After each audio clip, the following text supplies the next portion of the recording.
Hello, you lovely lot, and welcome to the beautiful Partridge Lakes on Covey 3. You'll have to excuse the noise, they're actually rebuilding a peg over there. Not the one I sat on at the weekend, however. How dare you even insinuate things like that? But today, what are we about? We are doing basics today. So we're going to be covering how to bring the fish shallow. So obviously not starting off there.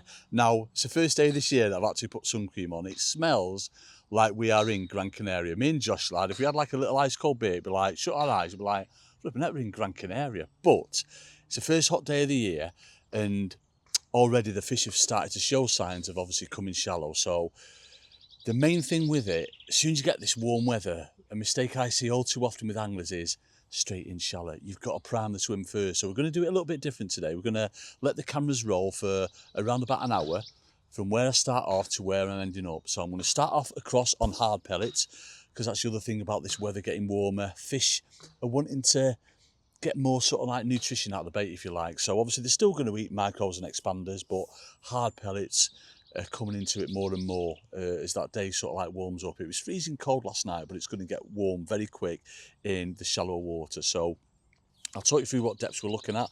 Basically like 2 to 3 foot, plumbing that, starting off on hard pellets across, but then you'll see me catapulting bait in quite regular away from my main swim to bring them fish up in the water shallow. So without further ado, I think we need to go and have a look at rigs, and then hopefully we'll go and snare a load of fishes. Come on. No, I'm not doing it, folks. I'm not talking. I'm just going to sit here and bathe and lap up this glorious sunshine. Oh, go on then, I'll talk you through rigs. Right, so first things first, where are we fishing? Now, you always talk loads about certain depths, so 2 to 3 foot. And what do we mean by that? Basically, Snake Lakes like we're on today, you can pretty much find whatever depth you want. Obviously, if you've got a bare bank and if you've got a big reed bed, then you won't be able to get as close in as what you want to. But on this particular Snake Lake here, we've sort of like, if you imagine like a V going down the slopes, down to the middle where it's flat, and then another V coming up for the far bank. So what we look for when we say about 2 to 3 foot is winter time, it's a little bit deeper, you're looking at 3 foot, put that in your rig, go and find it. This time of year now, so early spring, but it's going to be flipping warm today, 2.5 foot. So put me 2.5 foot on my rig. Let me just bring that float down so I can show you. So obviously a lot of top kits these days, they've got depth markers on, and it's really, really handy. So there you can see 2.5 foot. But I'm just fishing a little bit less. I mean, it's 2.5 foot there or thereabouts, you know. If it's a couple of inches off either way, it would not bother me. I'll talk you through things to watch for when we actually get fishing, so I won't go into that now. Let's talk through the rig. I've only got 2 rigs today. Dead simple. You don't need to overcomplicate things. Certainly for pleasure fishing. Match conditions, it'd be a little bit different. Of course, I'd have more top kits to cover every eventuality. From like, well, I'm not going to talk about that. Not talking about the overshotting rig just yet. But first things first is elastic wise. So I only use exclusively on these kind of waters where I know it's F1s, maybe the odd carp, short kits. So short kits and short frees are an absolute must for me, simply because of the bites. The bites are so flipping fast, you've got to be straight on it. I will miss bites today, and they won't be liners. I can't get away with it. They will be proper F1 bites. They're just, especially when there's no wind or anything. So short kits are a must really. You will miss bites if you're using longer, you know, sort of like floppier kits. Elastic wise, 10s or 11s grade. I only use one hollow elastic, and that is this one, the Dura Hollow. It's perfect for stocky sized, you know, F1s and carp up to sort of 2 or 3 pound. Don't get me wrong, it's going to cope with much bigger fish than that, but if most of your fish is sort of like that size and silvers, you know, maybe the odd eyed and things like that, bigger skimmers, this is absolutely bang on for it. Loads of cushioning in it, but it locks up a lot quicker than what the Dura Hybrid 11s would do. So that's the elastic. Mainline 0.16 AccuPower. Still standard, every single rig until we get into the heights of summer, 0.16 AccuPower on everything. Now, mainline to float, I never come shorter than like 12 inches, obviously. Where I'm fishing today, it's a little bit gnarly, there's a few sort of like trees over the top and everything, but I suppose it's just getting used to when you're striking. You don't want a long bit of line pull tip to float, because you'll see how quick the bites are. You've got to be almost straight into them. I never like to come too short, which you can potentially for when you're shallow fishing, but across to cover like that, certainly when it's like this, you want a little bit of line, and that's where these back shots come into play. So 2 number 8s back shots as always, 4 to 6 inches above your float. Now float in question, because we're fishing hard pellets, 410s will do pretty much everything for you, you know, in 2 to 3 foot 410s. I don't think there's any need to go any bigger or certainly any lighter than that. So this is 1.5mm hollow bristle, carbon stem, which is so important for hard pellets when you're holding a tight line, so basically your stem, your float can follow that bait through, which will check for light bites on the drop. And then shotting wise, I've got my little trimmer just under there, that's a number 13. And then coming down the rig, so you can see we've got just less than 2.5 foot. I've got a series of number 11 shots, not stots. Now, the more into sort of summer we go, I change them to stots so I could like change how it falls through the water. But this time of year, with it still being cold, most of the fish are on the bottom, but they still want that, you know, touch of refinement, if you like. They're still going to watch that bait through the water, so that's why I've got it tapered. So basically this goes down nice and quick, then these last 2 droppers are just been that bait in nice and natural. And then hook length wise, dead simple. It is 0.12 AccuPower to a size 18 KKMB, and we just got a little babby band on that just so we can put hard pellet on. Now, as I said, expanders and micros would work, but hard pellets, once you get the taste for them hard pellets, and it's the noise factor as well, they just absolutely adore them, because you know there's a lot more food content in a hard pellet than there is in an expander. Now the reason you don't really use hard pellets in the winter, I mean you could do, is because the fish know it takes that much longer for the pellet to break down in the digestive system. So that's why this time of year, when the water starts warming up and they need that extra protein, that's why sort of bigger, more nutritional baits come into play. So hard pellets are bang on. So waffling a bit here, folks, aren't I? But that's that first rig, so dead simple. My next one, I'm not going to... Yeah, it's my favourite shallow fishing rig of all time, and it, folks, you know, flipping how much I love shallow fishing. Coaching yesterday, and this rig was just ridiculous, so I've left it on my top kit. No point putting it away in a winder, is there? I knew I'd be fishing it again today. Exactly the same elastic, 10s Dura hollow, 0.16 AccuPower mainline, number 8 back shot just above the float, and the float in question are the Preston F1 shallows in a 4B8. I will only use 4B8s for this style of shallow fishing. Now, obviously we're nowhere near the heights of you know, real late spring or early summer, that kind of thing, where the fish can be a flipping nightmare to hit. Almost this rig, you probably get 2 or 3 goes on it, you know, over like a minute or so, find out what the depth of fish are at, and then if it's allowed, you just go overshotting, folks. You would not be on this rig. But this time of year, when the fish haven't overly been clattered, I'm going to land myself right in it, Josh. Josh, listen, you don't miss that many bites. I flipping said it, Josh. But because the fish aren't like, you know, they've not been used to like getting an absolute hammering or hiding, you tend to hit a lot more bites with this rig. But as soon as I change to like going to hitting 1 in 4, 1 in 5 bites, that's when I will change to jiggers if you're not allowed overshotting, or overshotting if it's allowed. It's just one of them things. But we will get away with this rig today, no problem. Now coming down the rig, we've just got a series of number 11 stots. 4 number 11 stots is all this float takes. Now obviously when we get fishing, I'll show you holding the tight line to that rig so you can see them shots falling through. 1 under the float, which is important. It just sort of like sets that float on its way, cocks it slightly, and then just allows that tight line so you can follow these rest of these stots through the water. And then hook length wise, dead simple. Again, 0.12 to a size 18 SFLB hook, 4 inches. Now, experiment with the depth with that. I'll show you what depth I always start off at, and then I'll see what's happening. Now, bearing in mind, shallow fishing, I wouldn't go straight in with shallow fishing. You've got to sort of prime it first. I always start off, so you can see there on the depth marker, I'll always start off around 18 inches, and I'll let the fish tell me what's happening. Basically, if I'm not getting bites, I know they're a little bit deeper, so a couple of inches can make all the difference. And if I'm getting bites, missing him, or I'm missing bites when my float's at a funny angle, I know the fish is shallower, so I'm just going to shallow up accordingly.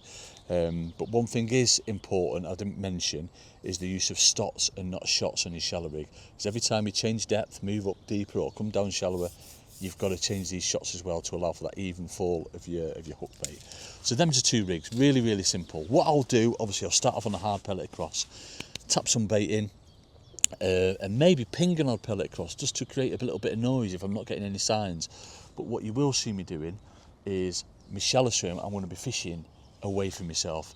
Now, pleasure fishing, yeah, I appreciate you could rock up and, you know, loose feed down the middle in the deepest bit of water and probably get bites there, but I don't want to bring my fish that I'm catching over there through where I'm feeding shallow. So that's why I've gone at a bit of an angle, almost sort of halfway between me and the spare peg. If there was obviously loads of cover, like trees and leaves and that, and it was bright like this, I would get to cover, but we haven't got that option today. Ideally we could do with a little bit of wind, but it'd be really interesting for you to see, you know, how we go about things, the changes we make in like that, roughly that hour's fishing, by starting off on pellets, loose feeding plenty of maggots to bring them shallow, the signs that I'm looking for. It'd be interesting for you to see. So baits wise, what have we got? I've just knocked up a tiny little bit of Power Scopex ground bait, flipping amazing ground bait. That is purely just to get the fish into the peg. So I might not only put one bit in. I've got my cupping kit set up, but I might not even use it. I might just go in with a little babby toss pot on my pellet rig. But literally a tiny bit of really overwet ground bait. I've got my 4 milli pellets, so Sonny Baits hard pellets. The beauty of these is we've got some red tracer pellets in.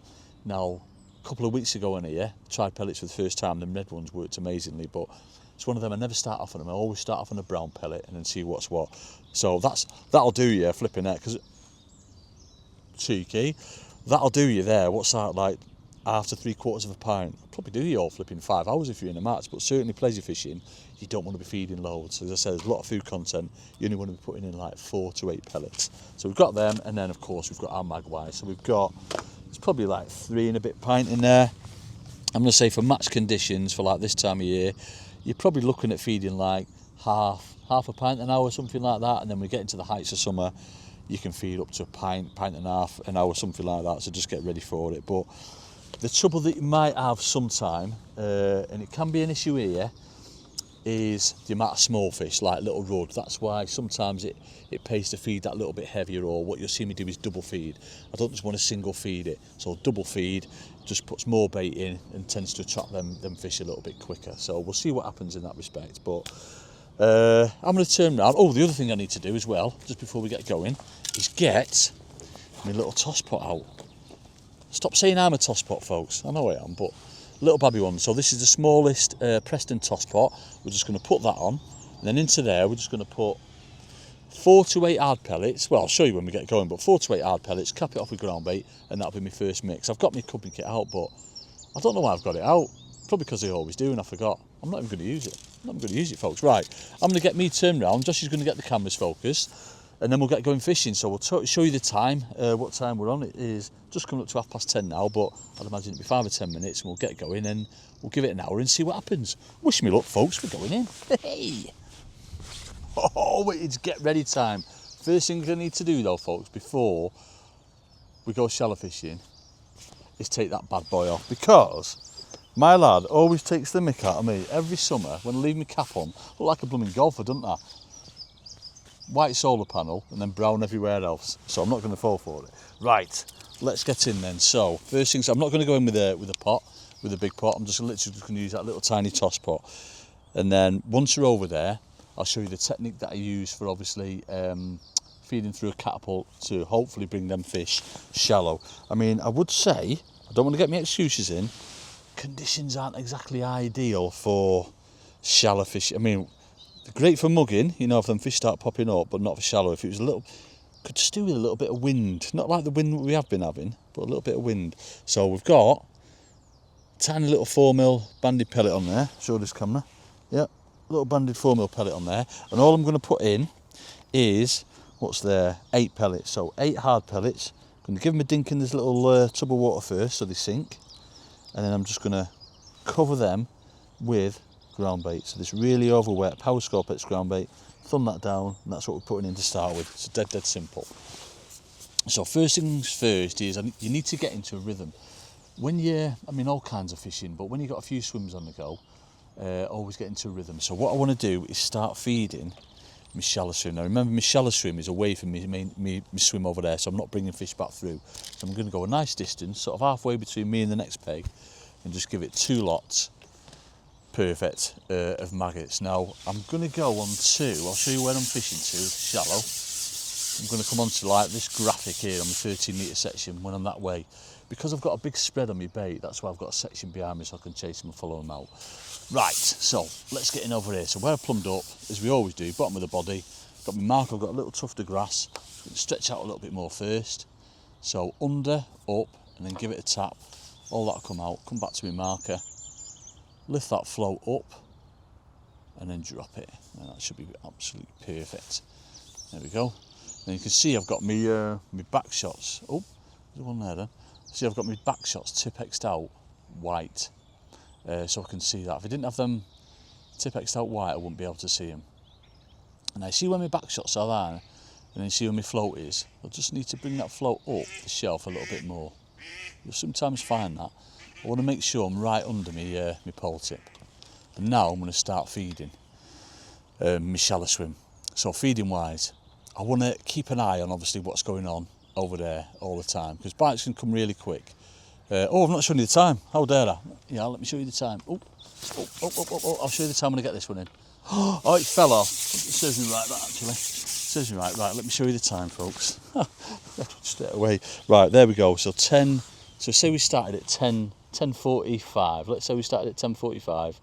What are we on now? 10. In fact, let me do an hour. Let me get my stopwatch thing on. Doink. Flipping out, that's been going a while. So there, we started it now. Yeah, so we started at 10:45. I'll just put my stopwatch on there now. So we're a few seconds in. And we bumped one already. How dare I? Right, what I was going to say, if we do bump one, and obviously we know our pellet's going to still be on, don't go straight back in. We've got to come back and feed it again. And use this opportunity now to feed some bait on your shallow swim. You don't, once you've committed yourself to that shallow line, I don't really want to let 2 or 3 minutes go by. I mean, again, if you're on your own pleasure fishing, don't worry about it, because people around you may not necessarily be feeding the same way as you. So if they're not feeding regular, then you don't need to worry about them fish getting nicked. But certainly match conditions, you've got to keep up with those around you, because the people around you, if they're feeding more than you, they're going to nick your fish. So a few more pellets in again. 8 pellets in there. So we put a bit more ground bait in. Yeah, put a tiny bit more ground bait in, but ultimately I just want to use them pellets. And again, just before we go out, I'm going to feed some maggots. So you see how I'm feeding. I've gone through this technique loads and loads, just using one hand. Yeah, picking the pellets out with my left hand, transferring the pouch to my right hand, and then just putting that bait in and firing it out. So let's get over there again. That was encouraging. I wasn't expecting one straight away. So twist that round, under, up, give it a tap, come back to a marker and lift that float up. 5 or 6 seconds and just drop. And then straight away now I'm going to go into my bait, into my maggots. Now that float's just drifting around a little bit to the right, so I'm just going to counteract that. So you can see what I'm doing. I'm filling that pot up. I'm just giving it a quick glance to my left, just making sure I'm on or I'm in the area. It's much more natural going to the left as a right-handed angler than obviously that way. But, you know, if there was like a big bush or something, or a big reed bed out to my right-hand side, then, you know, that's probably where the fish should be, certainly conditions like this. But as it is, it's the same all over the lake. You know, there's no reed beds around here, there's no sort of like, go on the ducks, there's no sort of leaves on the trees or anything for cover. So it doesn't matter, just pick a spot and then go for it. So you see how often I'm feeding that swim. I don't really, as I say, want to let a couple of minutes go by, but ideally I could do with feeding it every minute or so, or 30 seconds to a minute certainly. Now, the best thing you can have in your peg when you're shallow fishing is them little beauties, them ducks, because obviously the fish see ducks day in, day out, and they give the fish confidence. Never ever get rid of ducks. Go on the work on the pegs, yeah, never get rid of ducks. Even in like the margins and things like that. If you were getting rid of ducks, then they're going to settle in someone else's peg, and you often find the people who've got the ducks in the peg are the ones who are catching most of the fish, because they just give them fish confidence. Yeah, there's that little bit of vibration and noise coming off them all the time, but the main thing is that they see them day in, day out. I wasn't expecting one that quick, folks. That's nice, isn't it? Right. Little stockies, that's the beauty of partridge at the minute. There's flipping so many stockies in. There we go, scooped him. Beautiful little stocky carp and F1s like that. Look at that little beauty. And they weigh like ridiculous. It should be like 8 ounce, but it's probably nearer 14 ounce. Like the proper chunky little things. Where's he hooked? 8. 8 out of 10 him. So this stage here, once he's done, get him back, I'll check that rig in a bit, but because I've not fed that line, I'm conscious of it. I've not fed that line for probably 90 seconds or so. 2 lots of feed. Now you'll notice obviously that, and this is the beauty sometimes of maggots, is you will get quite a big spread, and that's why I'm saying I always fish with a section behind me, so I can chase them around like where them fish are. I don't want to group them all in a little tight area, simply because I don't want the fish spooking. This time of year, get them over a big area. That's what we want. So check that rig, get that slime off. What's that pellet like? No, changing that pellet. Put another brown pellet on. What are we now? We are 4 minutes in. We've had our first fish. 1-1, 50% folks. We've had one and one fell off. So, a few more pellets in. Not many. I'm not going to use a ground bait this time, just to see what the response is. The trouble with ground baits are flipping amazing attracting. Gets the fish into the peg really, really quick. But you have got to be careful with it sometimes, and especially this time of year, when the fish do want bait. If you're not giving them bait, then it can become a little bit scatty sometimes. So that's why I'll always try and wean them off the ground bait. Certainly Marcos, I don't want to be feeding Marcos now. I just want to be using 4mm or, if it's bigger carp, 6mm. So again, just before we went out, 2 lots of feed on my shallow line. Now this time, go a little bit past it again. I'm going to tap them in from that height. Yeah, just to create a bit of noise. Come back, lift that up. Now if that little bit of noise, I start getting funny bites or far lookers through the water, obviously I'm just going to sneak the bait in. But it's that bit of noise sometimes that can attract the fish into your peg really quick. The other thing that will work as well, we don't need to do it at the minute, is pinging the odd pellet over there. Oh, there we go. That was quick, wasn't it, that? I'm just going to pause there, just because there'll be enough tension on that fish, just to feed that shallow swim. So you can see how we're getting into the rhythm already. It's flipping amazing, isn't it? Flipping amazing. Yeah, the trouble with dropping them sometimes is, but that definitely made a difference.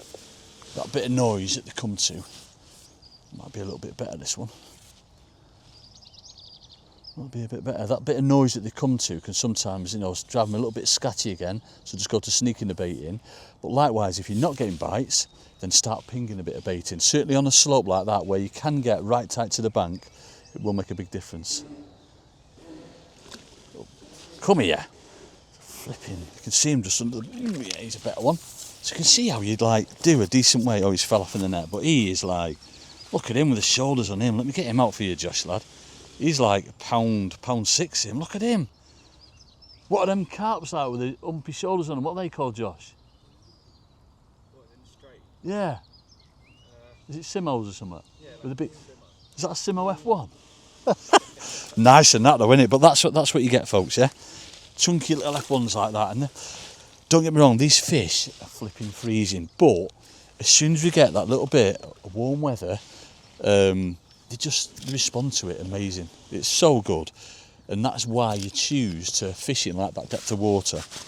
What I didn't talk you through was, if you're not getting bites in 2.5 foot, then I'd add 8 inches on and come down the slope. Yeah, just go a little bit deeper water. If we start missing bites or far looking load of fish in 2.5 foot where we're fishing, just go shallower, go into 2 foot of water. I'll always try and pick somewhere, if you can, and your peg allows it. Certainly, obviously matches over pleasuring, because obviously pleasure fishing you can pick your peg, where I can get bare banking. Yeah, so obviously we're not even talking through the margins, but I've got lovely bare bank margins, and across I can get right into the bare bank across as well, so I've got the best of both. Again, another 8 pellets. I don't really want to, it might be that I need to start feeding a little bit more than that. I've just fed as we unhook that fish, so I'm going to wait until I'm in, and I'll feed that shallow line again. So again, you can see I'm just like clockwork every time. Drop them pellets in, come back to my marker, lift that float out, and then drop. And just sink them back shots just so your float sinks nice and quick. But you see how nice the bites are. So you see what I'm doing with that feeding, yeah? I've taught you through this loads of times. Them fingers, hold the catapult like that, them fingers, I'm coming into my bait, getting a pinch of maggots, transferring the pouch to my hand that's on the pole, putting the bait in, slide that catapult up so you're grabbing the knot. You must grab that knot and then ping. That's it, 2 lots of feed. Then we can concentrate on that. You'll notice I'm not lifting and dropping. I don't want to lift and drop on a slope. Well, I will do sometimes, but it's a little bit naughty. I'll lift and drop on flat bottom, but on slopes I tend to leave it. How good is this, folks? Flipping it. Is that a bit better? Yeah, it might be a little bit better. I'm just going to come back in a one with this one. I was going to feed again then, but God, it's so good, isn't it? How good's partridge, folks? Flipping love it. Ooh. Never know how much like stick to give them this time of year. Certainly with these stockies, sometimes you pull a bit too hard, they do fall off. But oh, he's a proper stocky. So these haven't really fed since like when they were put in last. Oh, how have we missed him? Like last October. They put loads in all the covies last October, and they've not really fed. I think carp are sort of like the last ones, the last fish to wake up, if you like. F1s will feed all year through, but carp, when you know, obviously we get into that colder weather, they can be a flipping nightmare and not really feed. Unless you're on the shoal, obviously they'll feed. But these little beauties, God, it's so good to see them. Look at that. Come on, don't, no. Look at that, folks. Beautiful chunky mirror. Now that's probably £1.10 or something like that. Proper chunky little thing. And he is 8 out of 10. Jamie won't be happy, but beautiful little mirror that. How good's that? I wasn't expecting this. I thought we'd be waiting. Usually when it's like this, it's been that cold of a night time, you normally wait half an hour for him to start kicking in, but this is amazing, isn't it?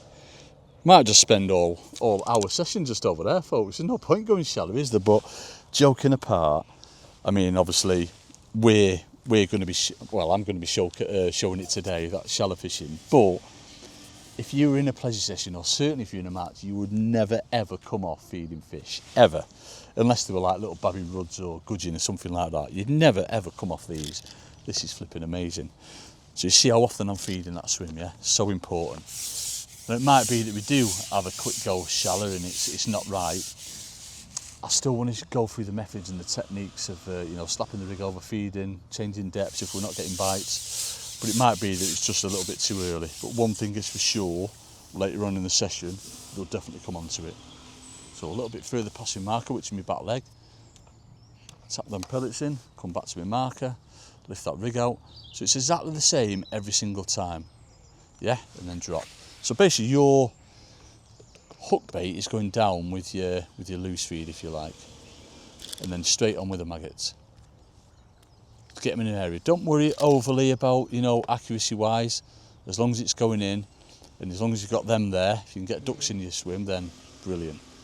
But don't overly worry about accuracy wise. Accuracy will come when you start fishing. The main thing is you've got to keep that bait going in. I can see sort of like colour changes in the water already, which is very nice. So we should hopefully get a few bites. I'm going to say minimum you want to leave it is like half an hour. The thing with that shallow fishing is ultimately that's where your matches is going to be won and lost. If you can catch shallow, then you're in the hunt. If you can't, then generally you're not going to be in the hunt. How good is this? So ultimately you do want to get them shallow. So things I'm looking for is like bubbles, signs of swirls, fish spooking, that kind of thing. That's what I'm looking for all the time.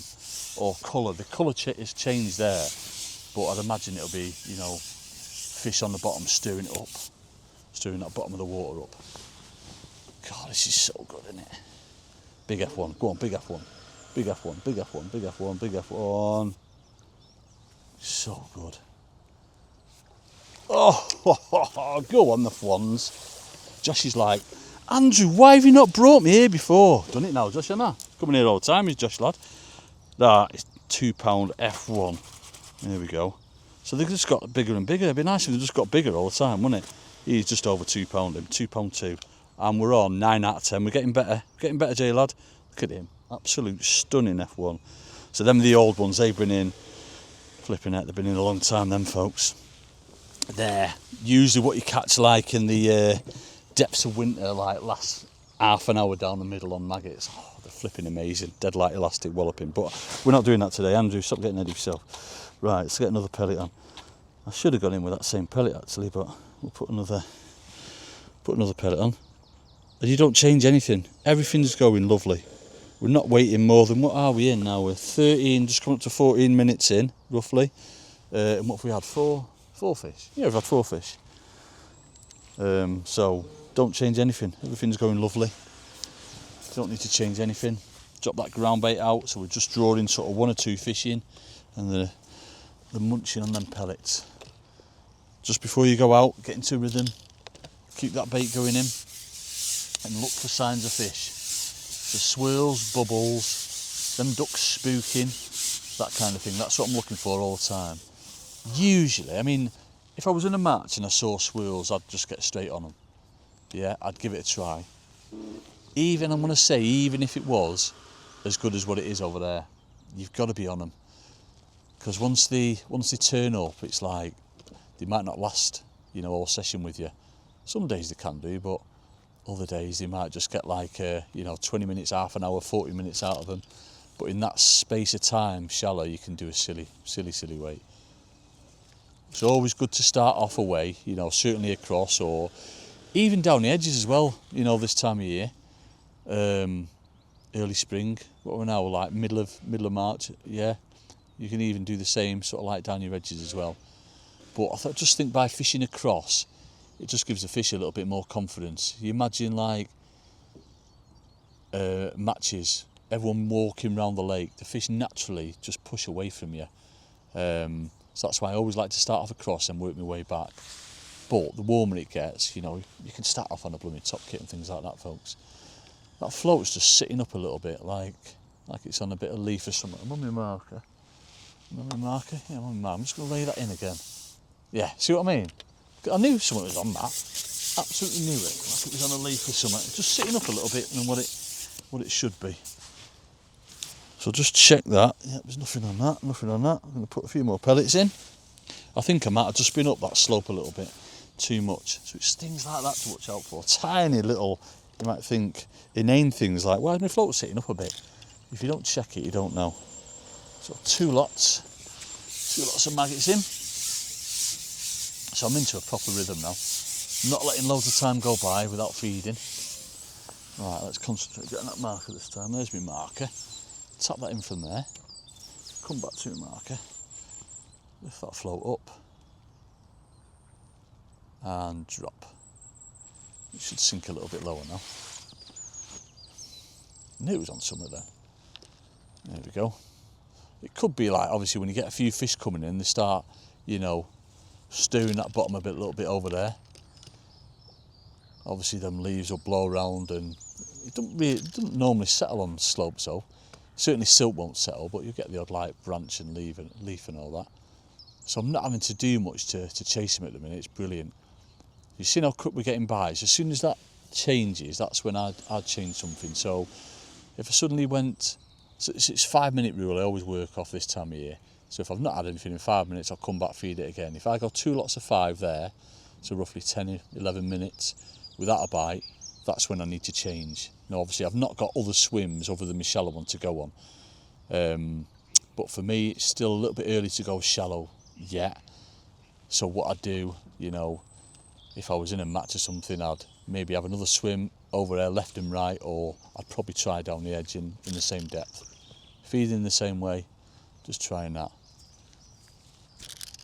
But what we'll probably do today is have a go shallow. The other thing that can work as well, certainly with F1s, they might watch your bait down, so it might be worthwhile lifting that rig out, laying it in again, and holding a tight line. They're doing some blooming work over there on that peg, aren't they? So it might be worthwhile doing that. What I mean, oh, see, there's a fish there, so I'm not going to move that out just yet. Just going to leave it a few more seconds, just because I don't want to spook the fish, or I don't want to foul lock it. Let's put another 2 lots of magpies in, and I'll lay that rig in again and tell you what I mean. So rather than just sitting there waiting, because you don't really want to lift and drop on a slope, what you can do is lift that rig back, because it's got to go back against the slope, and then push it back up the slope and hold a tight line.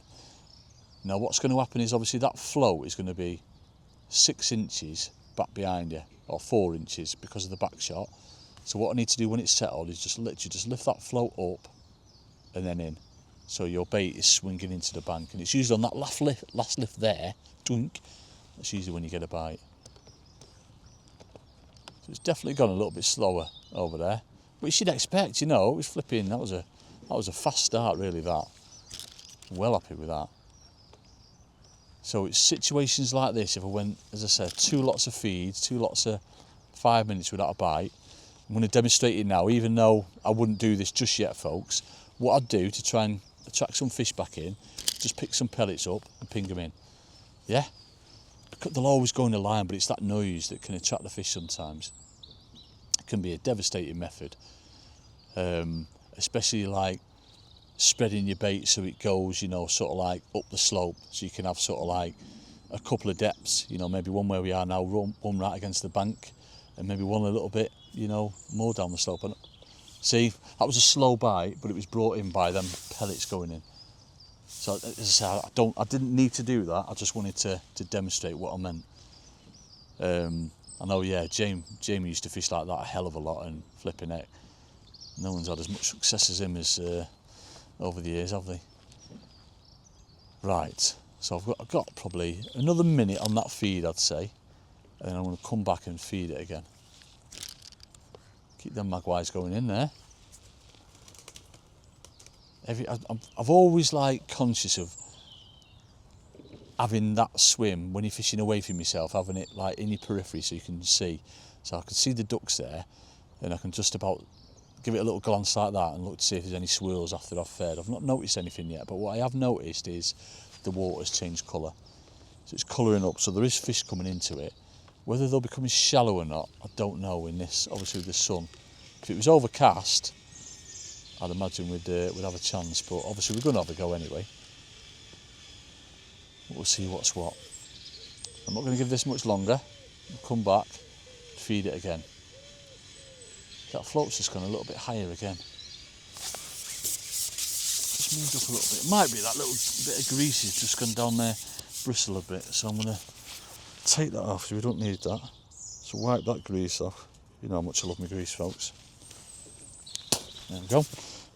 Going with that same pellet, so I'll have another go on a brown pellet, and then I'll try a red pellet. As I said, red pellets the other day were a lot better. Let's put a little bit more ground bait in again, just to attract him back. That ground bait definitely attracts him into your peg, but you've got to put bait in with it. So remember, when you've got the ground bait in, onto your marker, which is there, twist your pot round first, under, up, give it a little tap, make sure everything's out, come back to your marker, lift that float up, and then drop. Yeah, that's better. And then straight on with the feed. I mean, I've got a lovely marker there now where I'm feeding because I've got the ducks there. Absolutely perfect. And then it's just a case of sitting, waiting for the bite. How long have I been fishing? 22 minutes, flipping heck. It seems like about 5 minutes. It's mad how quick time goes. I will wait a full half an hour though before I even consider shallow fishing. It might be that when we do go shallow, we get rudd. There's a lot of rudd in this lake. It used to be full of hide. It used to be flipping amazing for rids in here, but they've not really shown the last couple of years. Might be the odd straggler. But if we can get them F1s going shallow, see there's a fish there, you see that just float moving. I know there's something there. Yeah, if we can get them F1s going shallow, it'd be amazing. Oh, we've got a mugger here. Oh, look at that mugger. That's another thing with that little shallow rig as well. You can lay it in front of fish like that, and quite often you'll catch them. Certainly this time of year, when they wake up from like that freezing cold water, we get a little bit of warm sun like this, and like, doosh, they pop up. But look where he is, you know what I mean? He's over in that sort of like 2.5, 3 foot depth of water. Coming under my pole now. So what would I do now if I was in a match with that? Oh, blooming wind's that on, didn't I? I had a bite and I'd come up with a blooming leaf. Pull that, let's see if we can flick that leaf off. Nope. There's quite a bit of what's it there? I can only assume that's because fish are getting their heads down over there and turning that bottom up a little bit. That's why we're getting them leaves on the blooming on the rig. Put some more pellets in. Incidentally, that bite that I missed there, that was well within me 5 minutes. The only reason I've come back is because I had a leaf on it. just to take it off. But if I didn't, I'd have just gone straight back in. Tap them in this time. Hold that out. Oh, look at him, he's going over my shallow line. And then doink. Perfect. Perfect. Feed the ducks. Feed the ducks. There you go. But it's all like that noise, and you can hear, you probably can't hear that, but all that like little bits of noise and vibration. The fish are naturally inquisitive creatures, so they'll come to that. Obviously see there's ducks there and know there's nothing untoward. So yeah, so my next port of call over there would probably be, if I was in a match, ping a little bit of bait, you know, trying to attract some fish in. But it's flipping, it's early days for that, you know. That's me being a little bit impatient because of how good a start we've had. The other thing that would be worthwhile is obviously just changing swims. So remember, 2 lots of 5 minutes without a bite, come back, change your swim. That's all to do. Just going to ping a few over there. Remember last time we pinged a few pellets over there? We had that slow bite, that liner. I'm not liking the fact that I've had a couple of leaves now. That's sitting up a little bit as well. That was a slow bite again. But when was it? Straight after them pellets were fed in. Straight after them pellets were fed in. So hold that out, drop that. It's definitely attracting them in. I'm just worrying now that my bait might be hidden by them blooming leaves. I'm probably worrying about nothing. Right, just out of my marker a little bit there, so I'm just going to drag it over. There we go, right on my marker. I can't stress how important it is that we're on your marker all the time. Yeah, it's so important. There's another one popping up here as well. This is where you'd need like your glasses on, like your Polaroids, to sort of like really see through the water. These fish will be hanging, you know, up to sort of 12, 14 inches below the water, and if you didn't have glasses on, you wouldn't really be able to see them proper. You see how often I'm feeding this shallow swim? Oh, I'm getting going shallow. Keep that bait pinging in.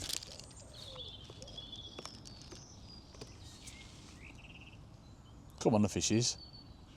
So it's probably due, what time are we on now? 26 minutes, yeah. Just want to leave it up. That was a little dink again then. Just going to see if he's still there. I'm going to leave it like 90 seconds, maybe a minute, before I come back and feed it again. That's 2 or 3 like little liners there now. Oh, just seen the first bubble where I'm feeding them maggots there. Hopefully it won't be a peg full of rudd and there'll be some F1s there. So yes, definitely match conditions. I'd probably, after we had that initial run of them 4 fish, whatever we had, just gone a little bit quiet, I'll be looking at changing now. Still somewhat there. I'll be looking at changing, probably coming into the edges either side, that kind of thing, and resting it. And they need like, you know, 5 or 10 minute rest. Maybe a couple of feeds or something for a pot, or, you know, a few cattying in. As I said, the beauty of that catapulting is that it's the noise factor. Yeah, you ping a few pellets over there, it's just that noise factor that comes to. I'm not putting loads in, just sort of 4 or 6, that's all. Just around my float, we'll see what happens this time. Let them pellets get to the bottom. I'm going to come back and refeed that. In fact, what I'm going to do, I'm going to put a red pellet on, see if that's any different.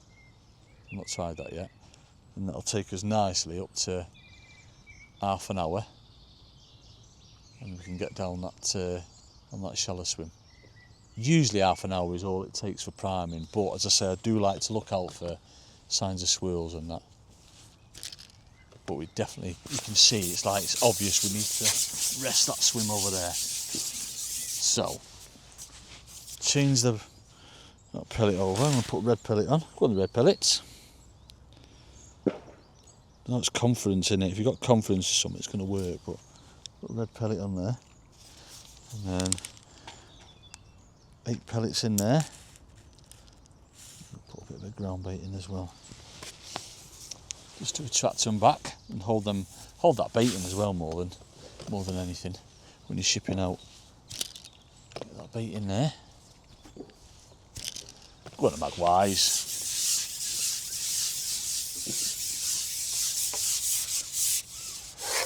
So again, on your marker, a little bit past, twist that round, under, up, little tap, come back to your marker, float up,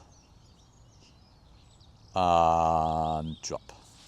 Come on, the red pellets, don't disappoint me. So I'm just going to give it its 5 minutes. Oops, that was a bit weird with that feed. Come on the red pellets. Ping a few more in. Every time I've fed, I've had like signs, haven't I, behind it. That'll do. So it might be that they just need to go in shallow water, you know, knock a bit off and go up a little bit, but a bit reluctant to do it yet because it's still early days. As I say, we fast forward everything on these, don't we?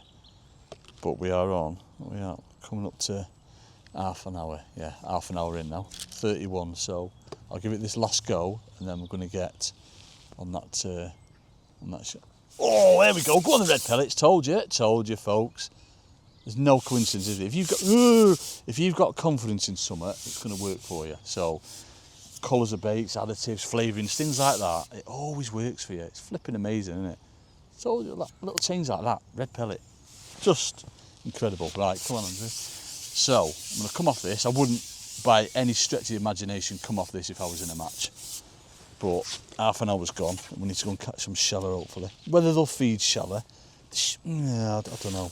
Little stockies, they might do. Look at that, beautiful little popular. Look at them stockies, immaculate little things, aren't they? Absolutely stunning little populars. So we'll have him there, we'll have him back, and now we're going to go and fish shallow. But before we do, got to keep a little bit of bait going in there. Now obviously them fish were responding a little bit to loose feeding, so I've got the option now where I can loose feed a bit of bait there as well. Putting some maggots in there just before we go, but what we want to do is feed that swim over there. So I'm going to load my pot up again with ground bait. I've put a few more 4 mils in. I'll probably put 15 or 20 in because it's going to be at least 10 minutes before I go back over there again. What time are we on? We are on 33. Yeah, so I won't be going over there until at least sort of like 40 odd or something. 42 maybe. So twist around, down, up, plop. There we go. So bearing in mind, I would not come off that if I was in a match. I'd stay on it. Pointless coming off. Never come off feeding fish. All right, it went a bit iffy, you know, for 10 minutes or so. We had them few leaves and all that, but every time we put a bit of bait in, you know, we knew there was still fish there. So by a simple change of hook bait colour, just it's amazing, isn't it? I'm convinced with it, folks. Absolutely convinced with it. Right, let's get another couple of feeds in there.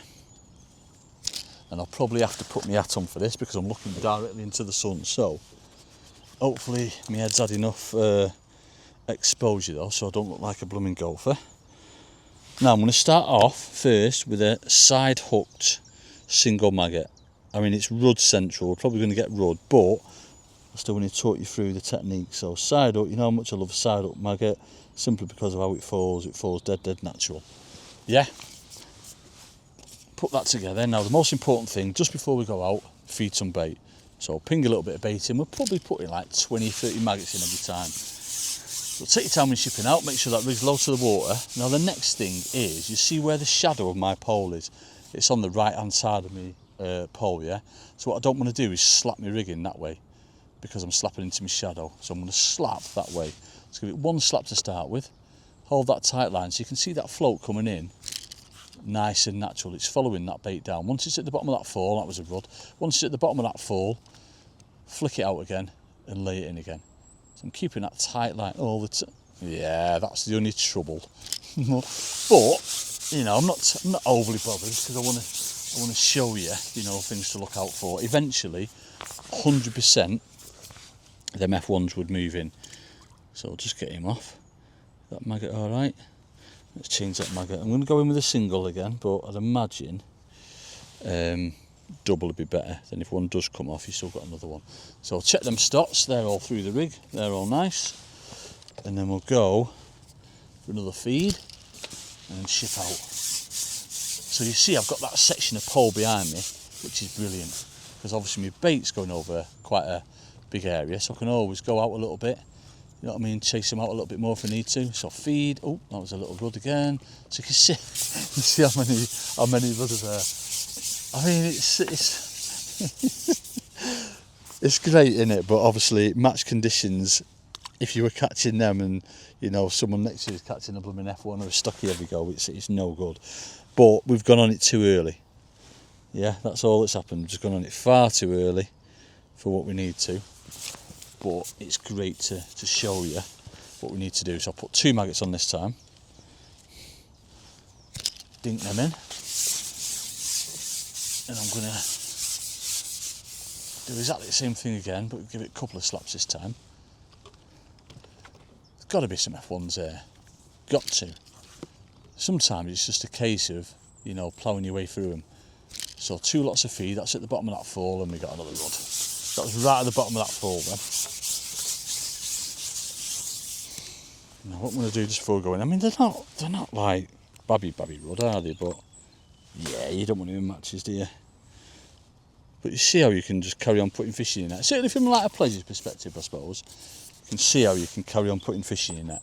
And what I'm going to do just before I go out this time is ping a few 4mm over there just to keep them interested. Even though it's only been, what time are we on now? 37, so it's only been like 3 or 4 minutes. It's not been long. I know there's like bigger fish there because that water's changing colour. So I know there's some F1s there. So what I might do is just go a little bit deeper on this next one, just see if they're just that little bit. Oh, there we go. So you saw where that one was. That was, my float was still on like a bit of a funny angle then. Didn't have a proper bite. It just sort of like dinked a little bit. Didn't go under. Yeah, float was on that, and it's just give it one of them, and it's on. That's an F1. So I was about to go a little bit deeper, thinking this sun might push him a bit deeper, but if anything, that tells me we need to come blooming shallower. So I'm gonna, as it is, I'm not going to change depth. There's no point changing depth. Oh, it's blooming. I was about to say, the fish on here know where the snags are under your platform, and that was going for it. So I had to give him a little bit of beans to get him out, and he blooming fell off. It was a stocky though, so that's a good sign. We like that. We like that. Check them stots. They were all right. Don't need to change depths because we're getting bites, and we've had that 1/2 depth. If I was missing loads of them, then 100% I would change. I'd come shallower, but we don't need to. So you can see how quick it is, this shallow fishing. Yeah. We'll give it a couple of slaps like we did last time. And then that F1 then came like now, yeah, as my float was on that kind of an angle, like that. Oof, that could have been. I don't think that was a rud. That I think that might have been an F1. Again, just come on that angle. So usually, like the more that you feed, you do tend to get them F1s coming into your peg. So you see, I'm trying to keep that tight line all the time, watching that bait through. Feed that bait, whack that rig over. That's what I'm looking to do all the time. So that I'm trying to get my hook bait to go through with loose feed. See that tiny little dink then, little babby rud. The fact that we've had one F1 though tells you that they're more than happy to be there. So it might just be a case of just going through these rud a little bit, getting down to them F1s. Obviously there's probably other rigs that you're catching them, but don't want to go through them yet. This is all about watching that float, looking for signs of what to do. Right, come on. Keeping that bait going in. So important it is to keep that bait going in. So many rud there. So many rud there. These fell off. Right, I'm not gonna. What would I do? So if I was in a match now, obviously I've had one, I would give it probably another 5 minutes, but if I continue to catch rud, then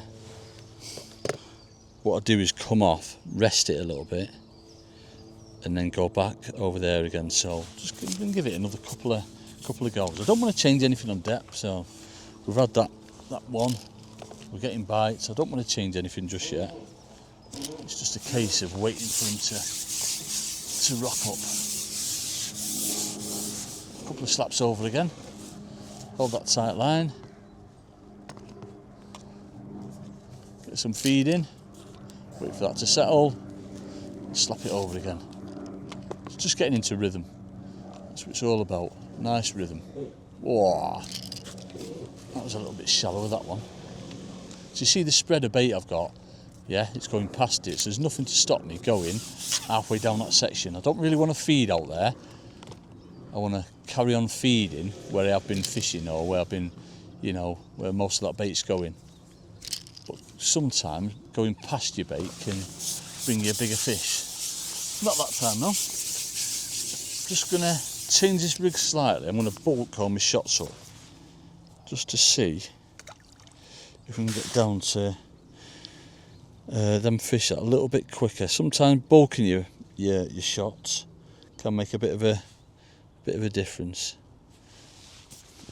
And then putting my pole tip right over my float, if that makes sense. Yes, I've got them stots in a little tiny bulk there. I'll show this camera here. Yeah, I've just bulked all my 4 number 11s right up. And what I plan to do now is slap that rig over and just put my float right into where I'm fishing. Can sometimes make a difference. It's more so when, you know, there's a few fish there and you're missing a lot of bites, that kind of thing. But we'll see if it makes a difference today for them rod. Mr. Duck Wax, right? So doink, doink, and where your shots, that last shot settle, just put your float right over it. We're catching the rod. I think there's a lot of rod there, but it was a little bit quicker, wasn't it? Yeah, when you know what depth them fish are at, get straight down to them a little bit quicker. Right, I'm not gonna spend overly long on this. Another go. I'm just gonna ping a few pellets in over there because that's had a nice rest. So I'd imagine when we go back on that, we'll probably be into fish pretty quick. Because with fast foot, what time we are now? We're 40, 42. You know, probably I'll go back across there and then come back on this again in a bit after we've had a bit of a go. So with them shots land, put your float in. Keep that tight line. Then what we can do is little flicks like that. When we've got that little bulk of shot on, little flicks like that. So we're not constantly laying the rig in. Just giving it them little. Oh, there we go. See, little tiny change there. It's mad, isn't it, the difference? Tiny little change in my rig. So once we're at that depth where we know the fish are confident at feeding at, just get down to them that little bit quicker. And rather than slapping your rig through and, you know, attracting all them rod, it can be the difference sometimes. And it's usually always bigger F1s as well. Look at that. I mean, you'd never ever come off them. With how quick they are to catch, you'd never come off them. Look at them beauties. Oh, stunning for ones there, man. He's an instant. Go on, instant. Get in on it, Josh, lad. Instant. Does that mean we're going to the... I nearly said it, Josh. Nearly said it. Nearly said the... Nope, I'm not going to say it. But it would be quite nice in the old, like, something garden, wouldn't it, today? So, yeah. Tiny little change like that. I'm going to go back on that. See if that works again. It's just that little bulk gets down to where the fish are feeding, and them little lifts and drops. It's just obviously just jigging that bait up and down with that attraction. It can sometimes alleviate the problems with small fish, but we'll probably go back in now and catch another rod because we did that first time.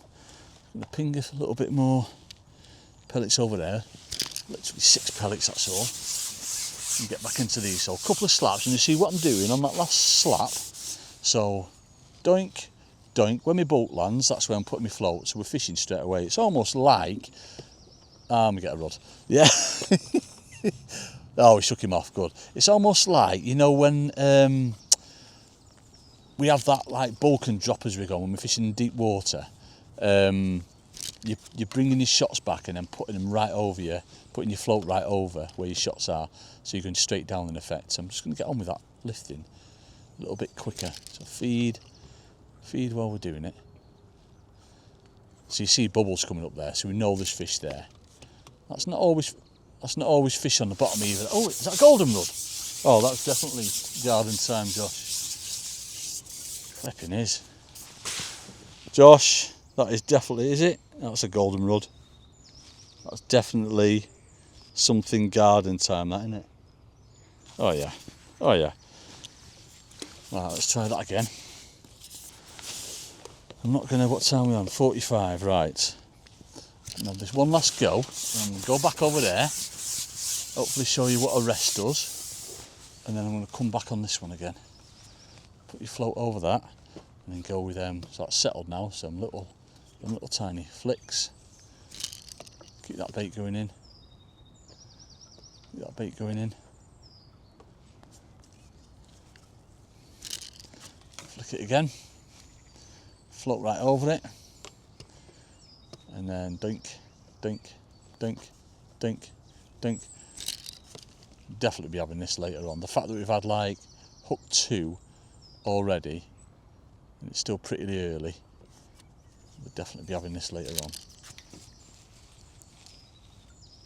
Dink. Right, I'm just going to leave it this time.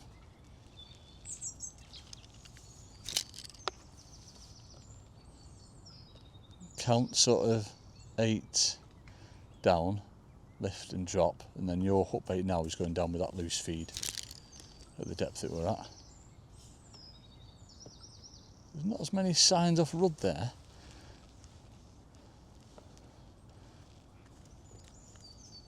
Oh, the F1's coming in. Oh, the F1's coming in. Might be.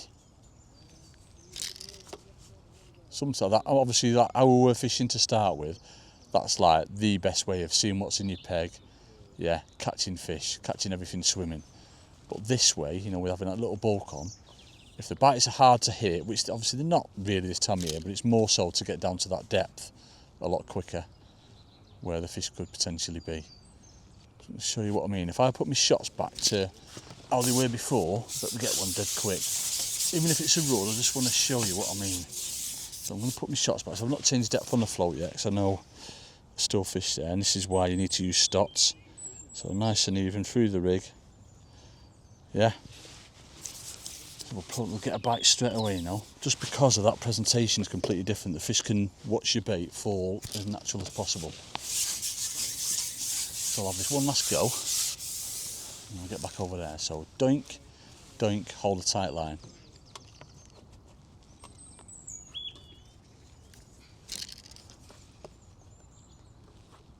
Oh, that's nice, that's settled. Dunk it over. Oh, go on, have the rud gone? If the rud have gone, then we've got a chance of catching some f1s.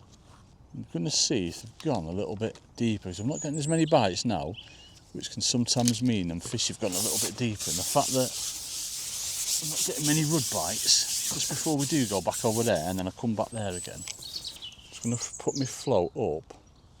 What's that, 4 inches? Move my back shot up.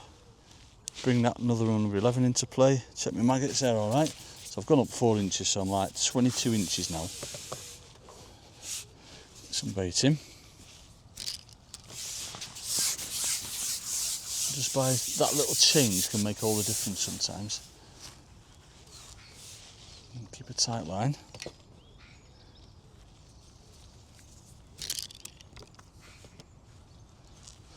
Another bite.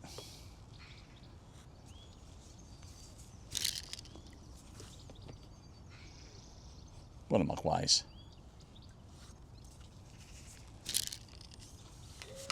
Another little bite.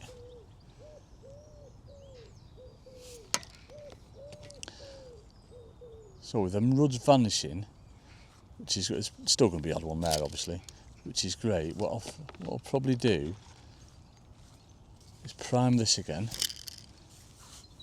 and then come back onto it, and hopefully there'll be a few F1s there.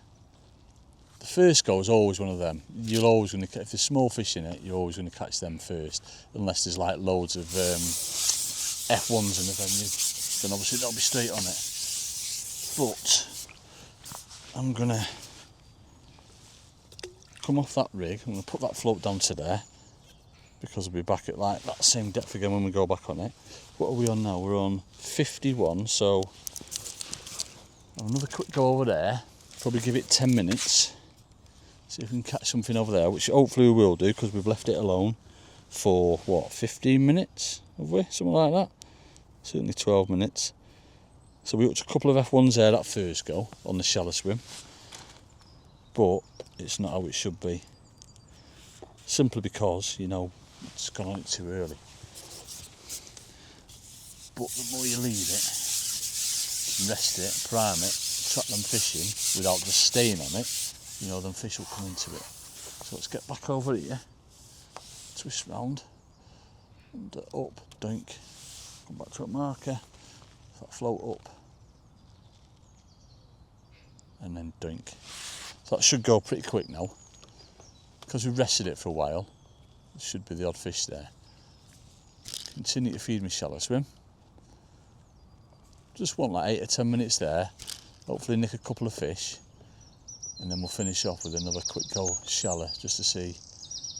That's a slow bite, that. I don't want to strike at that. No, I don't want to strike at that. It's still there. I'm going to lay that rig in again. Oh, it was a leaf. It's funny, I'm blooming leaves. Definitely, obviously a lot of leaves there, and the fish when they're coming in, they're just stirring everything up and just blowing them up. That's better.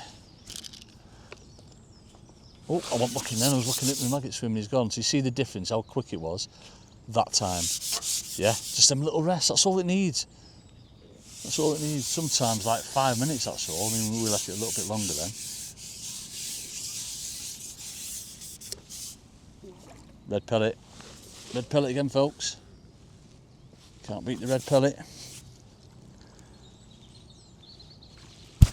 Go on, the ones. Can't beat the red pellet. Look at them. Beautiful fish, aren't they, them? Just come through the blooming net. Stunners. Look at them.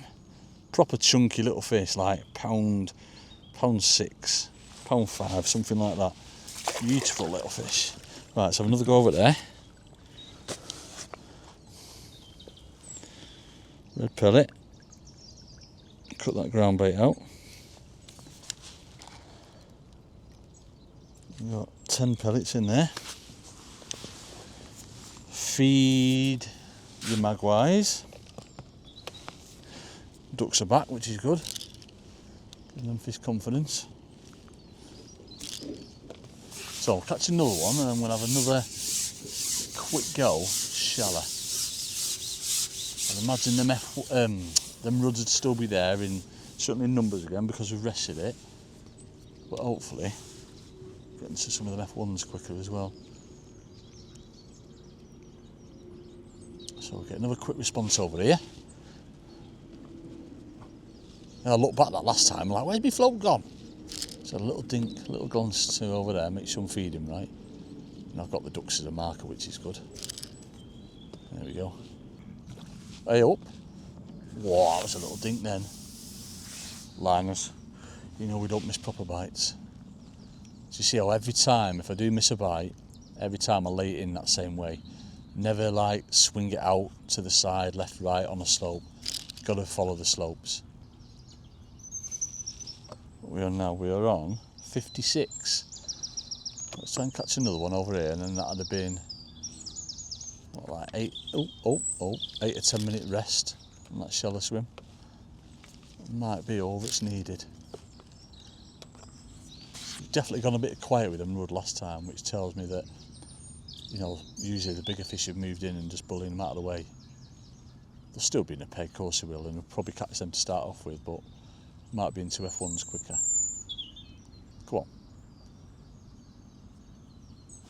Oh, wow, have I missed that? I saw that was there just before that float went under. I can't get away with that. You zoomed in on that, Josh, didn't you? He makes me sick, he does, folks. He's just like that evil CEO Richard. Zoomed in. I was going to say it was a line of that, but it wasn't. It was a proper bite. That's how quick they are. Hey, he's on. That would have been that same fish then. So he's on. So that shows you, that's why I wanted to go back over there, the beauty of resting it, yeah? So we rested it like that, what, 12 to 15 minutes, gone back, and we've had 2 fish in, what, 5 or 6 minutes? Just like starting off again, isn't it? Like it was when we first started. That's what it can be like. A decent fish. Now, again, I'd never ever come off these now. Ooh, go on the ones. I would never come off these, but I want another go shallow. Look at the state of them. Red pellets, folks. Look at that. Look at that. Where is he? He's 7 out of 10. Look at that for a stunner in the sunlight. Beautiful. He's £2. He is £2. Let's get him back. Right. And come off that one again. You're like that, aren't you? Andrew, why are you coming off feeding fish? I want to show you the shallow. You know how obsessed I am with flipping shallow fishing, folks, don't you? But again, joking apart, no, don't come off them. I imagine the same thing could happen again. We catch like, what did we have last time? Like 5 or 6, and then it might go a little bit pongy, so you'd have to rest it. And all you'd be doing, because we know the fish are happy in that depth, fish feeding on the bottom, you'd have like your margin swims in the same depth, that kind of thing. Right, let's get back shallow. So double red magpie on. Now I might have to bulk them shots up fairly quick, but again, I don't want to do it to start off with. I want to see if there's response through the water. So what are we on now? 58. So it's been like, what, 8 minutes since we last fished this one. So again, we should, just like going back over there, we should get bites fairly quick because we rested it a little bit, but I'm fully expecting roods to start with. And then hopefully we'll get into them F1s. See a bite straight away there.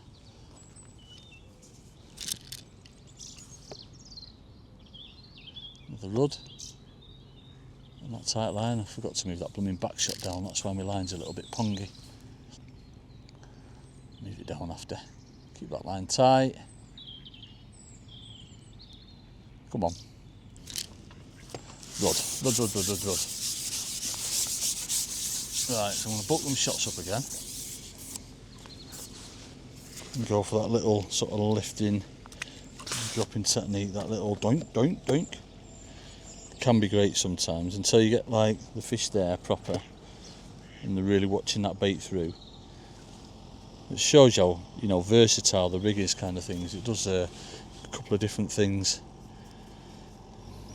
This rig lends itself, as I say, to, you know, mugging fish as well. You know, obviously the sun's going to bring them up really quick, so if you did see them, you could mug them on this rig as long as you had your shots sort of like spaced out down the line or under your float. And then likewise, you could put them in a little bulk as well. You know, it's proper versatile rig. So this one, remember, we've bulked them little bits of shots. So we're going to go doink, doink, float into your shots, wait for it to settle, and then start on with them little dinks. Keep that bait going in. Keep that bait going in. Come on.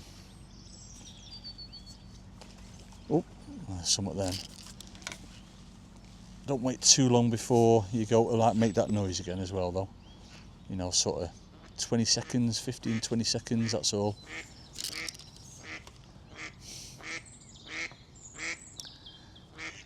That bait going in. Oh, he's on. Oh! I'm not going to think that's an eye. I think that's an hide.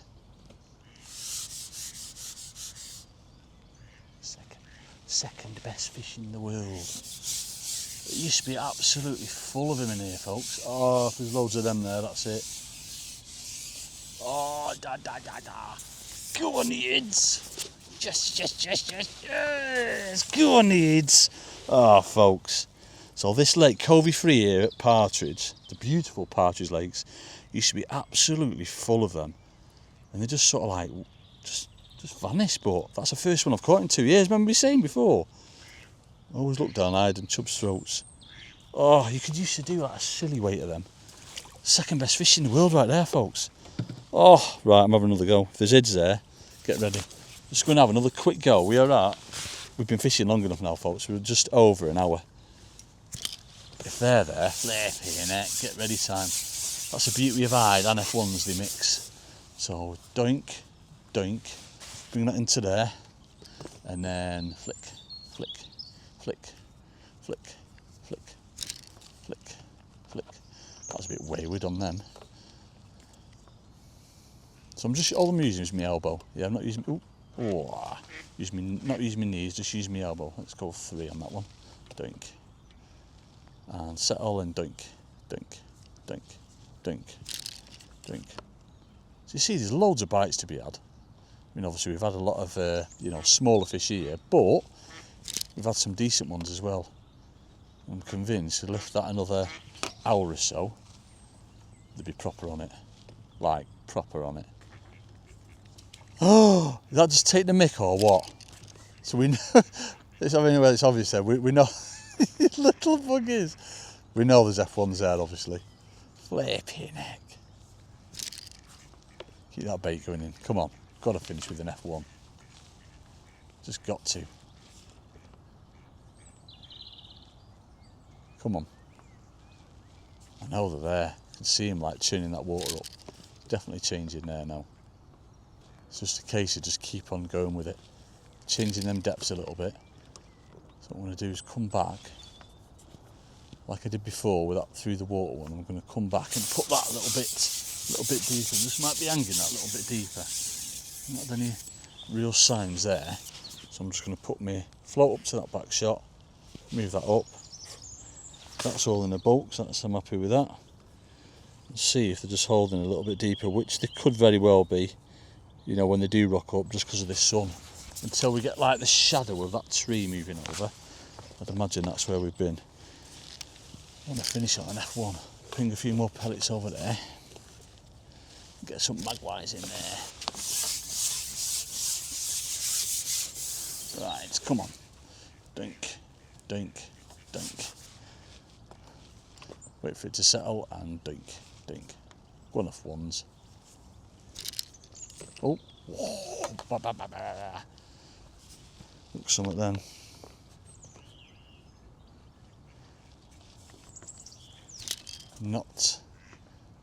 Definitely not locked up in numbers yet, folks.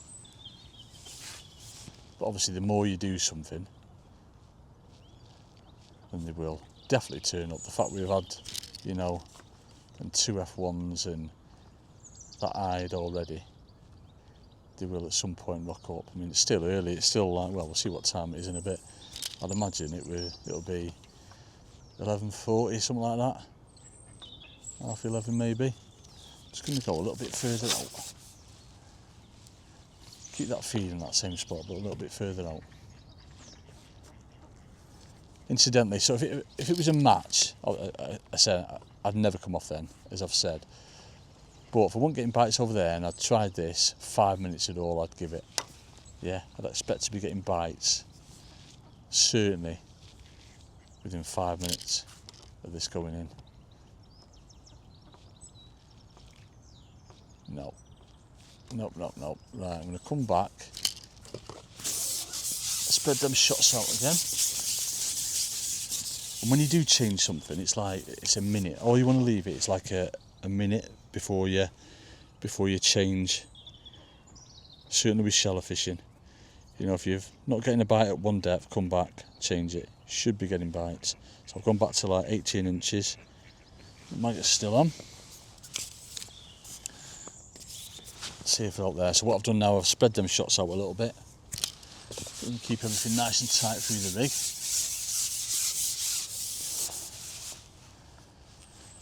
All the tight line.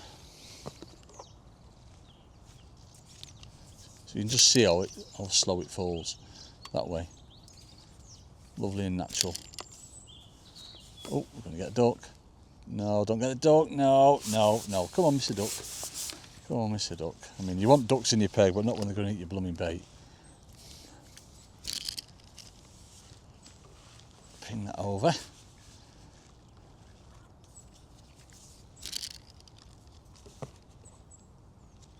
Must keep that bait going in. It matters sometimes, some sessions that I've had, it might be 2, 3, sometimes more hours before they rock up, but eventually they will do. And it's the fact that, you know, anglers sometimes give up, and when they give up and you're carrying on with that feed, and the fish just find you.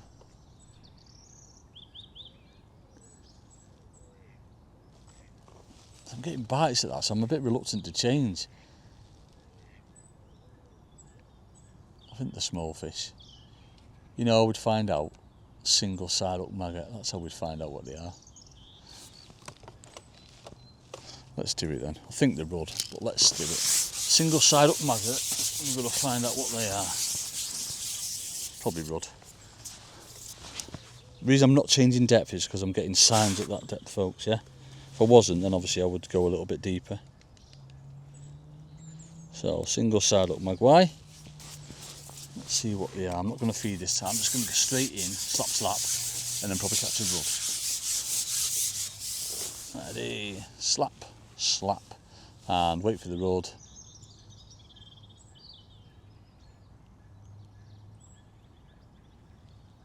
Come on. Oh, maybe it's not rudd, maybe it is F1s. Side up maggot, innit? Just, the bites that we're getting for us, they didn't look like rudd, to be fair. Right, so what are we now? I'm going to have another go on that, you know, just to show.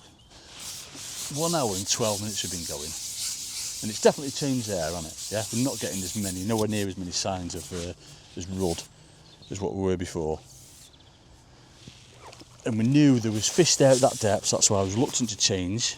And all I've done different, come back, no, he's not. I thought he was 10 out of 10, he's not.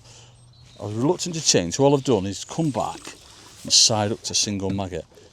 Obviously, you saw what happened when we did that when we first started going. Rudd, single maggot. That's why I changed to double, but I'm going to try that again. Quite often as well, I mean, maybe not so for now, but in the next few weeks, if we have this weather, banded maggot, banded caster, just because it falls that way anyway when you put it in the band. But I'm going to have one more quick go. I know I'm a bit over schedule now, folks, but it's interesting for you to see, yeah? How we're constantly like changing and moving the depth and changing the shot, and this is what you've got to do, like match conditions, or when you're pleasure fishing, to get the best out of your session. This is what it's all about. This is fishing, yeah? This is what it's like. So let's try that again. So doink, doink. Oh, no, I'll move that. Doink, doink. Don't want to move that float. Probably going to catch a rudd, aren't we? But oh, that was a little. That shows you, doesn't it? Told you. Need to leave it an hour. I knew I went on it a little bit quick, but it's so interesting for you to see. I hope you've enjoyed this, folks, as much as I have actually fishing it, because we've done a lot of changes there. I've explained my reasoning why everything. I've explained why I wouldn't come off swims, but obviously we're fast forwarding everything for you. And you've seen when they rock up how quick it is and how efficient you are. It's just, look at them. It's another one of them Simmery F1y ones, Josh. Look at that, and you can see the side up maggot in its mouth. You get in on that, Josh? Yeah? That's what it's all about, folks. I want to go and catch another one, but it'll just be the same. Should I? I've got permission, Josh. I'm going to catch another one. Oh, he's letting me, folks. He's letting me. But if I don't catch one, then we can edit this bit out and then we can send it on that one. No, we're not doing this. Is real time, folks. We don't do things like that. They've rocked up now. I'm convinced they've rocked up now. Probably going to kick me in the balls and I'll catch a blooming rudd now, isn't it? But they have 100%. It's changed on it. You can see it's changed. No like little dinks. That's helped as well. You see like the shadow of them trees have come over. That's definitely helped. Just mask everything, you know, with it being so bright. God, it's so good, isn't it? And obviously them ducks as well. Never get rid of ducks. So doink doink. Watch that rig through. Once it's at the bottom, we'll feed some bait. It's at the bottom of the fall now. Put that over.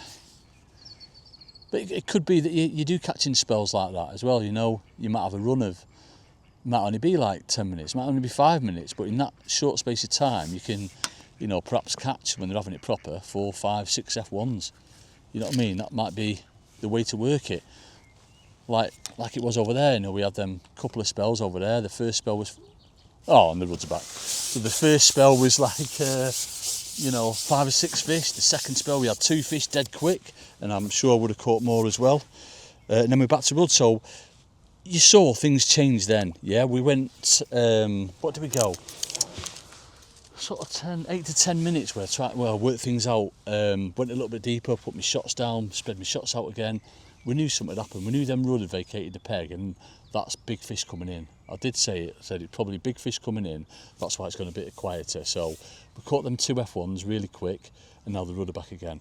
Now it might be that I go back in and catch another F1, but usually once them rud return, keep that bait going in, come off it, rest it, and that can be like early spring fishing. You have to rest your swims rather than plunging them. It was definitely the case over there, and it's definitely been the case shallow as well. But when you get into that time of day, you know, sort of like 2 o'clock onwards, that's when the fish will proper start having it. The main thing you've got to remember is to keep that bait going in. If you stop for any amount of time, unless you like pleasure fishing, as I say at the start, and people around you aren't doing it, then you don't have to bother as much. But certainly in match conditions, you've got to keep that bait going in. So let me show you on my stopwatch. We are 1 hour 17 minutes in. I don't know where that'll equate to in times. I can't remember when we started. Was it 10:40?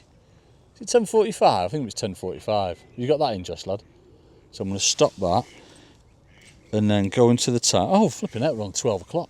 Wowzers, that's proper gone quick, that, isn't it? Flipping out, it just shows you how quick time goes, you know what I mean? Absolutely flies by. But I hope you've enjoyed that, folks. I flipping love that. It's interesting to show what you need to go through from like a match perspective or pleasure fishing, that kind of thing, to keep putting fish on the bank, you know, keep getting them bites. You know, we've not gone more than, I said, 3 minutes maybe without a bite, getting regular bites, and that's what it's all about. So I hope you've enjoyed it, folks. If you have, please don't forget to like, subscribe, hit the notification button, and that's going to tell you when we're putting out these fantastic videos. Come on, Josh lad, pub time.